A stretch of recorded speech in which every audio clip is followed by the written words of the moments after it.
Hi, ഞങ്ങൾ മട്ടാഞ്ചേരിയിൽ കുരിയച്ചൻ്റെ പള്ളിയിൽ വന്നാണ്. അങ്ങനെ പള്ളിയിൽ നിന്ന് നേർച്ചയൊക്കെ കഴിച്ചിട്ട് ഞങ്ങൾ ബീച്ചിലേക്ക് പോയി. വീട്ടിൽ നിന്ന് ഇറങ്ങണതിന് മുമ്പ് എന്നെ സൈഗ പറഞ്ഞിട്ടുണ്ടായിരുന്നു, അമ്മേ നമുക്ക് ബീച്ചിൽ പോകാട്ടോ. അങ്ങനെ അവളുടെ താല്പര്യപ്രകാരം ഞങ്ങൾ ബീച്ചിലേക്ക് പോയി. ഞങ്ങൾ കുറച്ച് നാളായി ഫോട്ടോച്ചിലൊക്കെ വന്നിട്ട്, കുറച്ചെന്ന് വെച്ചാൽ കുറച്ചധികം നാളായിട്ടുണ്ടാവും. അങ്ങനെ ഞങ്ങൾ അവിടെ തേരാപ്പര നടപ്പ് തുടങ്ങി. അപ്പുറത്തിപ്പുറത്തൊക്കെ ചെറിയ ഷോപ്പൊക്കെ ഉണ്ടല്ലോ, കുട്ടി കുട്ടി ഷോപ്പുകളുള്ളതുകൊണ്ട് ഞങ്ങൾ അവിടെ ഇവിടെയൊക്കെ അതൊക്കെ നോക്കി നിൽക്കണമായിരുന്നു. ഒന്നും വാങ്ങിയൊന്നുമില്ല. അപ്പോൾ കുറച്ച് പേരൊക്കെ ഷോപ്പിൽ എന്തെങ്കിലുമൊക്കെ വാങ്ങിച്ച് നിൽപ്പുണ്ട്. ചില ഷോപ്പിൽ ആരുമില്ല, കണ്ടോ, ഒഴിഞ്ഞ് കിടക്കുന്നു ഷോപ്പുകൾ, ആരുമില്ലാതെ. പിന്നെ കുറച്ച് നേരമൊക്കെ നടന്ന് അങ്ങനെ വീഡിയോസൊക്കെ ഇങ്ങനെ എടുത്ത് നടക്കണമായിരുന്നു.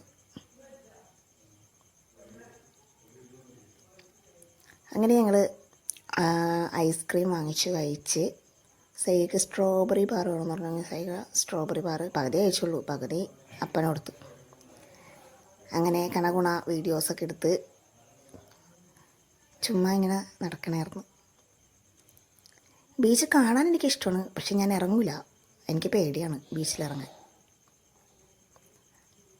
സൈഗക്ക് അങ്ങനെ ബീച്ചിലൊന്നും ഇറങ്ങി കളിക്കണമെന്നൊരു താല്പര്യമൊന്നുമില്ല. അവൾക്ക് കുറച്ച് ഇങ്ങനെ നടന്നപ്പോൾ തന്നെ മതിയായി. പിന്നെ ഈവനിങ് ആയതുകൊണ്ട് അധികം വെയിലൊന്നും ഉണ്ടായിരുന്നില്ല, അതുകൊണ്ട് നടക്കാൻ വലിയ ബുദ്ധിമുട്ടുണ്ടായിരുന്നില്ല. ഉച്ച സമയത്താണെങ്കിൽ വെയിലത്ത് കരിഞ്ഞു ഉണങ്ങിയേനെ. അങ്ങനെ ഞങ്ങൾ കുറച്ച് നേരമൊക്കെ അങ്ങോട്ടും ഇങ്ങോട്ടൊക്കെ നടന്ന് വൈകുന്നേരമായപ്പം തിരിച്ച് വീട്ടിലോട്ട് പോന്നു.